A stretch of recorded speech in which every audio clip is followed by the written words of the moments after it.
This morning, Israel is grinding ahead with a war it says will last many more months. Inside the Gaza Strip, the heavy fighting continued overnight. Israel saying it hit more than 100 sites on Tuesday. Gaza's Hamas-run health ministry saying 241 people were killed in the last 24 hours. Meanwhile, in Washington, top Netanyahu advisor Ron Dermer met with Secretary of State Antony Blinken and National Security Advisor Jake Sullivan. On the agenda, the hostages, Gaza's humanitarian situation, and what comes the day after the war. Back on the ground in Gaza, Israel's military is expanding operations in central Gaza's refugee camps.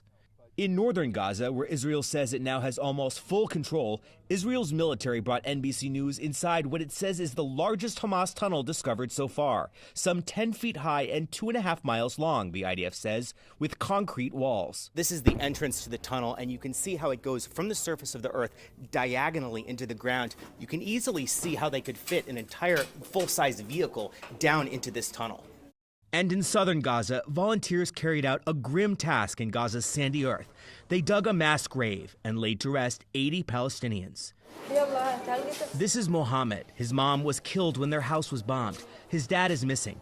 At 13, the lives of his 7 siblings are now in his hands. I don't know how to deal with this, he says, but I know how to make my sister's milk. I change her. She hardly drinks the milk. After more than 80 days of war and despite intense global pressure to scale back the operation, Prime Minister Netanyahu is vowing to stay the course.